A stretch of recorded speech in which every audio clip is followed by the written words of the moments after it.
ओम शांति। 14 मई 2025 बाबा के महावाक्य। मीठे बच्चे, अभी तुम संगम पर हो। तुम्हें पुरानी दुनिया से ताल्लुक माना नाता तोड़ देना है, क्योंकि यह पुरानी दुनिया अब खत्म होनी है।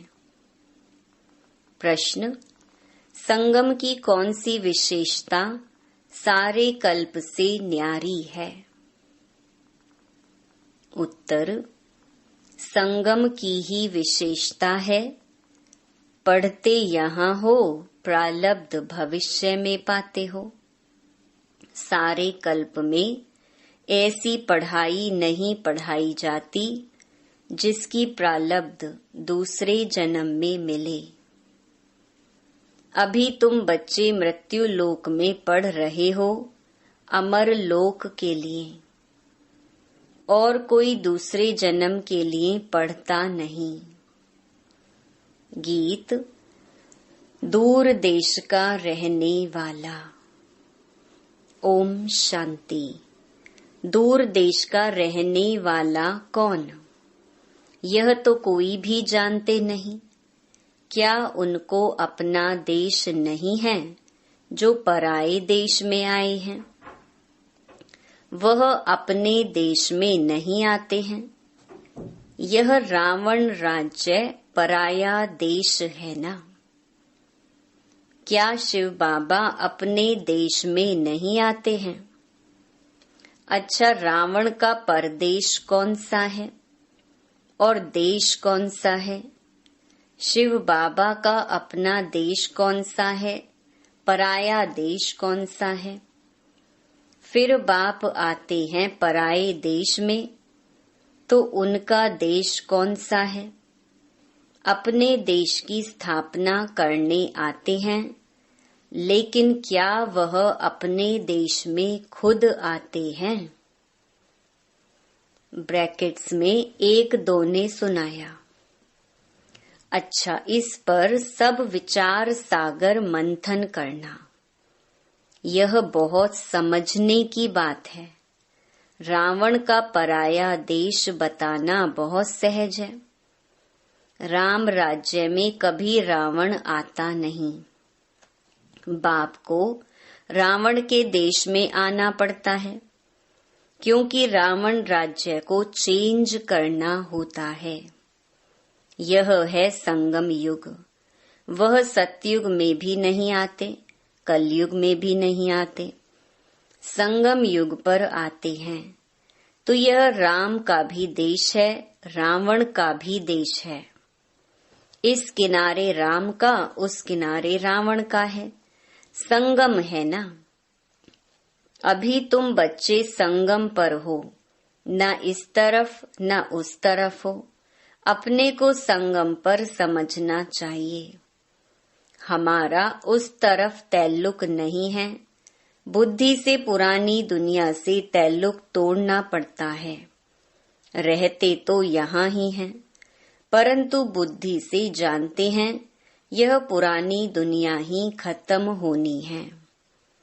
आत्मा कहती है, अभी मैं संगम पर हूँ। बाप आया हुआ है, उनको खिवैया भी कहते हैं। अभी हम जा रहे हैं। कैसे? योग से। योग के लिए भी ज्ञान है, ज्ञान के लिए भी ज्ञान है। योग के लिए समझाया जाता है, अपने को आत्मा समझो, फिर बाप को याद करो। यह भी ज्ञान है ना? ज्ञान अर्थात समझानी। बाप मत देने आए हैं, कहते हैं अपने को आत्मा समझो। आत्मा ही 84 जन्म लेती है। बाप बच्चों को ही विस्तार से बैठ समझाते हैं। अभी यह रावण राज्य खत्म होना है। यहाँ है कर्म बंधन, वहाँ है कर्म संबंध। बंधन दुख का नाम है, संबंध सुख का नाम है। अब कर्म बंधन को तोड़ना है। बुद्धि में है, हम इस समय ब्राह्मण संबंध में हैं, फिर दैवी संबंध में जाएंगे। ब्राह्मण संबंध का यह एक ही जन्म है, फिर 8 और 12 जन्म दैवी संबंध में होंगे। यह ज्ञान बुद्धि में है, इसलिए कलयुगी छीछी कर्म बंधन से जैसे ग्लानि करते हैं। इस दुनिया के कर्म बंधन में अभी रहना नहीं है। बुद्धि मिलती है, ये सब हैं आसुरी कर्म बंधन। हम भी गुप्त एक यात्रा पर हैं।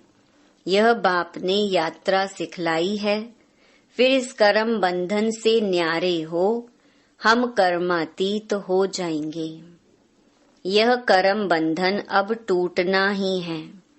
हम बाप को याद करते हैं कि पवित्र बन चक्कर को समझ चक्रवर्ती राजा बने।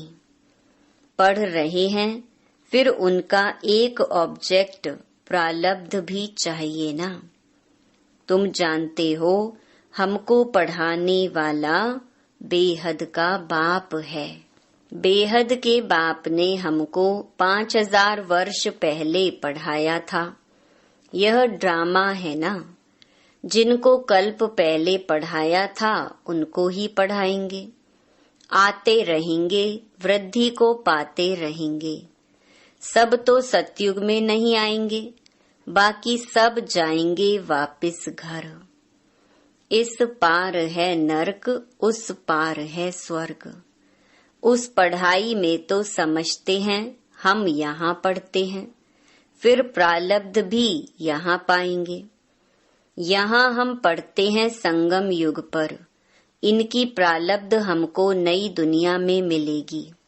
ये है नई बात। दुनिया में ऐसे कोई नहीं कहेंगे कि तुमको इसकी प्रालब्ध दूसरे जन्म में मिलेगी। इस जन्म में अगले जन्मों की प्रालब्ध पाना, यह सिर्फ इस संगम युग पर ही होता है। बाप भी आते ही संगम युग पर हैं। तुम पढ़ते हो पुरुषोत्तम बनने के लिए। एक ही बार भगवान ज्ञान सागर आकर पढ़ाते हैं नई दुनिया अमरपुरी के लिए। ये तो है कलयुग मृत्यु लोक। हम पढ़ते हैं सतयुग के लिए, नरकवासी से स्वर्गवासी होने के लिए। ये है पराया देश, वह है अपना देश। उस अपने देश में बाप को आने की दरकार नहीं है। वह देश बच्चों के लिए ही है। वहाँ सतयुग में रावण का आना नहीं होता है। रावण गुम हो जाता है। फिर आएगा द्वापर में, तो बाप भी गुम हो जाता है। सतयुग में कोई भी उनको जानते नहीं, तो याद भी क्यों करेंगे।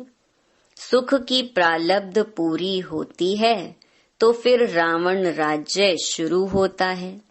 इनको पराया देश कहा जाता है। अभी तुम समझते हो हम संगम युग पर हैं। हमको रास्ता दिखलाने वाला बाप मिला है। बाकी सब धक्के खाते रहते हैं। जो बहुत थके हुए होंगे, जिन्होंने कल्प पहले रास्ता लिया होगा, वह आते रहेंगे। तुम पंडे सबको रास्ता बताते हो। ये है रूहानी यात्रा का रास्ता। सीधा चले जाएंगे सुख धाम।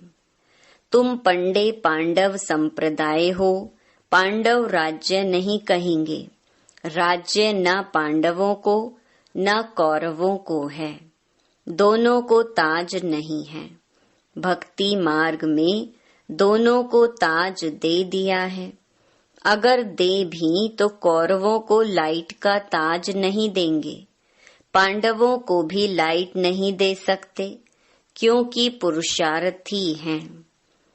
चलते चलते गिर पड़ते हैं, तब किसको देवें, इसीलिए ये सब निशानी विष्णु को दे दी है, क्योंकि वह पवित्र हैं। सतयुग में सब पवित्र संपूर्ण निर्विकारी होते हैं।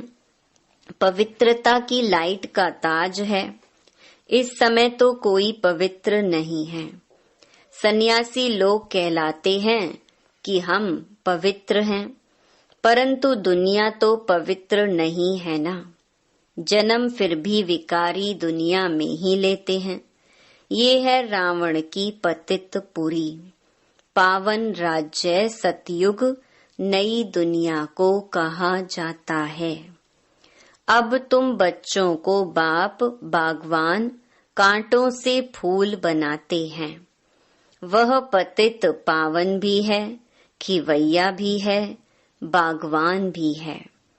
बागवान आए हैं कांटों के जंगल में। तुम्हारा कमांडर तो एक ही है। यादवों का कमांडर चीफ शंकर को कहें। यूं तो वह कोई विनाश कराते नहीं हैं। जब समय होता है तो लड़ाई लगती है। कहते हैं शंकर की प्रेरणा से मूसल आदि बनते हैं। ये सब कहानियां बैठ बनाई हैं। पुरानी दुनिया खत्म तो जरूर होनी है। मकान पुराना होता है तो फिर गिर पड़ता है, मनुष्य मर जाते हैं। ये भी पुरानी दुनिया खत्म होनी है। ये सब दबकर मर जाएंगे। कोई डूब मरेंगे, कोई शौक में मरेंगे। बॉम्ब्स आदि की जहरीली वायु भी मार डालेगी। बच्चों की बुद्धि में है कि अभी विनाश होना ही है। हम उस पार जा रहे हैं। कलयुग पूरा हो, सतयुग की स्थापना जरूर होनी है। फिर आधा कल्प लड़ाई होती ही नहीं। अभी बाप आए हैं पुरुषार्थ कराने। यह लास्ट चांस है। देरी की तो फिर अचानक ही मर जाएंगे। मौत सामने खड़ा है। अचानक बैठे बैठे मनुष्य मर जाते हैं। मरने के पहले तो याद की यात्रा करो। अभी तुम बच्चों को घर जाना है, इसलिए बाप कहते हैं बच्चे घर को याद करो। इससे अंतमति सो गति हो जाएगी। घर चले जाएंगे, परंतु सिर्फ घर को याद करेंगे तो पाप विनाश नहीं होंगे। बाप को याद करेंगे तो पाप विनाश हो और तुम अपने घर चले जाएंगे। इसीलिए बाप को याद करते रहो। अपना चार्ट रखो तो मालूम पड़ेगा सारे दिन में हमने क्या किया। 5-6 वर्ष की आयु से लेकर अपनी लाइफ में क्या क्या किया, वह भी याद रहता है। ऐसे भी नहीं सारा टाइम लिखना पड़ता है। ध्यान में रहता है बगीचे में बैठ बाबा को याद किया। दुकान पर कोई ग्राहक नहीं है, हम याद में बैठे रहें। अंदर में नोट रहेगा। अगर लिखने चाहते हो तो फिर डायरी रखनी पड़े। मूल बात है ही यह, हम तमो प्रधान से सतो प्रधान कैसे बने, पवित्र दुनिया के मालिक कैसे बने, पतित से पावन कैसे बने। बाप आकर यह नॉलेज देते हैं। ज्ञान का सागर बाप ही है। तुम अभी कहते हो बाबा हम आपके हैं, सदैव आपके ही हैं, सिर्फ भूलकर देह अभिमानी हो गए हैं। अभी आपने बताया है तो हम फिर देही अभिमानी बनते हैं। सतयुग में हम देही अभिमानी थे। खुशी से एक शरीर छोड़ दूसरा लेते थे, तो तुम बच्चों को ये सब धारण कर फिर समझाने लायक बनना है, तो बहुतों का कल्याण होगा। बाबा जानते हैं ड्रामा अनुसार, नंबरवार पुरुषार्थ अनुसार सर्विसेबल बन रहे हैं। अच्छा, किसको झाड़ आदि नहीं समझा सकते हो? भला यह तो सहज है ना। किसको भी बोलो तुम अपने को आत्मा समझ बाप को याद करो, ये तो बिल्कुल सहज है। यह बाप ही कहते हैं मुझे याद करो तो विकर्म विनाश होंगे, और कोई मनुष्य कह न सके सिवाय तुम ब्राह्मणों के, और कोई न आत्मा को न परमात्मा बाप को जानते हैं। ऐसे ही सिर्फ कह देंगे तो किसको तीर लगेगा नहीं। भगवान का रूप जानना पड़े। ये सब नाटक के एक्टर्स हैं। हर एक आत्मा शरीर के साथ एक्ट करती है। एक शरीर छोड़ दूसरा ले फिर पार्ट बजाती है। वह एक्टर्स कपड़े बदली कर भिन्न भिन्न पार्ट बजाते हैं, तुम फिर शरीर बदलते हो। वो कोई मेल व फीमेल की ड्रेस पहनेंगे अल्पकाल के लिए। यहाँ मेल का चोला लिया तो सारी आयु मेल ही रहेंगे। वह हद के ड्रामा, यह है बेहद का। पहली मुख्य बात है, बाप कहते हैं मुझे याद करो। योग अक्षर भी काम में नहीं लाओ, क्योंकि योग तो अनेक प्रकार के सीखते हैं। वह सब हैं भक्ति मार्ग के। अब बाप कहते हैं मुझे याद करो और घर को याद करो, तो तुम घर में चले जाएंगे। शिव बाबा इनमें आकर शिक्षा देते हैं।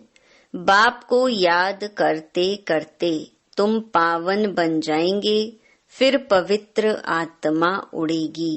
जितना जितना याद किया होगा, सर्विस की होगी, उतना वह ऊंच पद पाएंगे।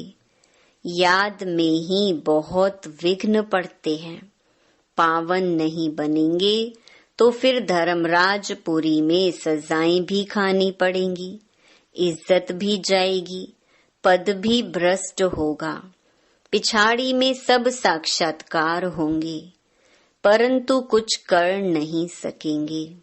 साक्षात्कार कराएंगे, तुमको इतना समझाया, फिर भी याद नहीं किया, पाप रह गए। अब खाओ सजा। उस समय पढ़ाई का टाइम नहीं रहता। अफसोस करेंगे हमने क्या किया, नाहिक टाइम गंवाया। परंतु सजा तो खानी पड़ी। कुछ हो थोड़े ही सकेगा। नापास हुए तो हुए, फिर पढ़ने की बात नहीं। उस पढ़ाई में तो नापास हो फिर पढ़ते हैं। यह तो पढ़ाई ही पूरी हो जाएगी। अंत समय में पश्चाताप ना करना पड़े, उसके लिए बाप राय देते हैं, बच्चे अच्छी रीति पढ़ लो। झरमुई झगमुई में अपना टाइम वेस्ट मत करो, नहीं तो बहुत पछताना पड़ेगा।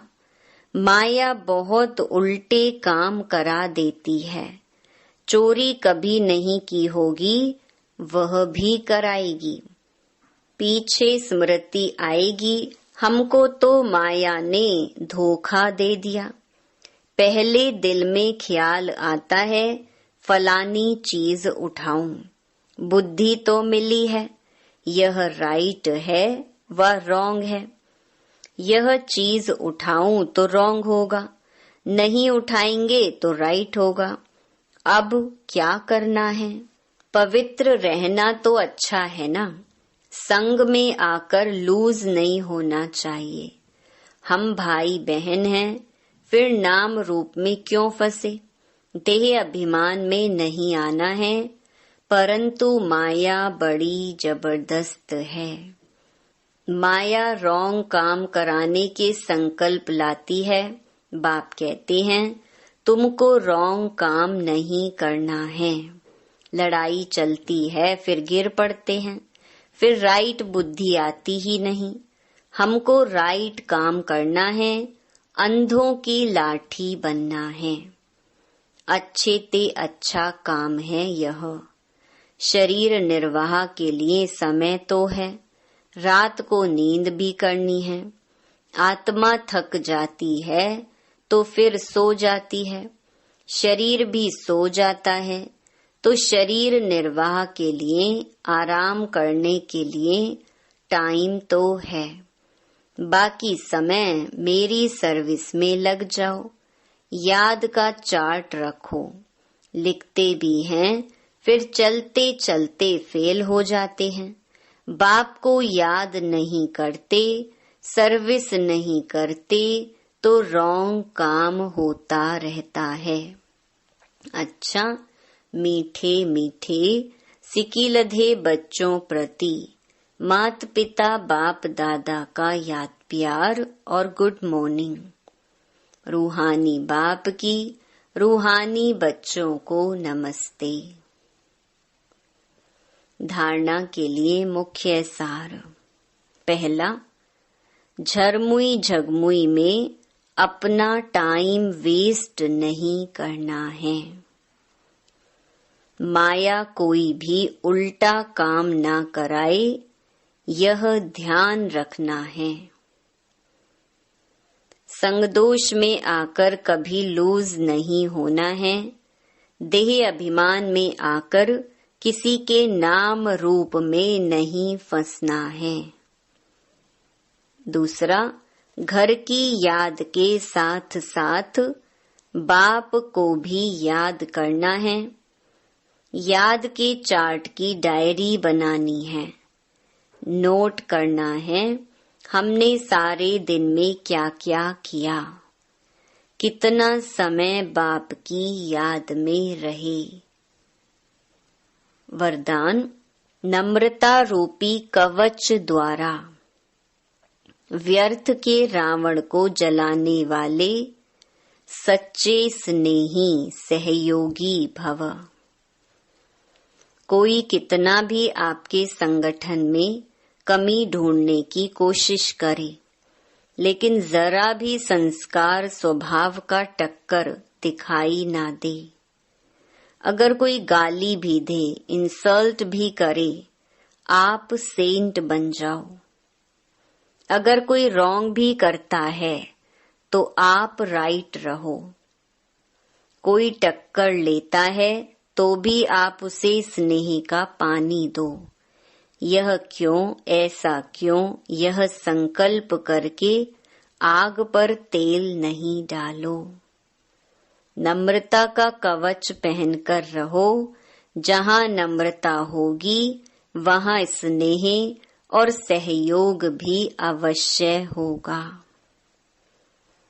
स्लोगन, मेरेपन की अनेक हद की भावनाएं एक मेरे बाबा में समा दो। अव्यक्त इशारे, रूहानी रॉयल्टी और प्योरिटी की पर्सनालिटी धारण करो। रूहानी रॉयल्टी का फाउंडेशन संपूर्ण पवित्रता है। तो अपने से पूछो कि रूहानी रॉयल्टी की झलक और फलक आपके रूप व चरित्र से हरेक को अनुभव होती है। नॉलेज के दर्पण में अपने को देखो कि मेरे चेहरे पर, चलन में वह रूहानी रॉयल्टी दिखाई देती है या साधारण चलन और चेहरा दिखाई देता है। अच्छा, ओम शांति।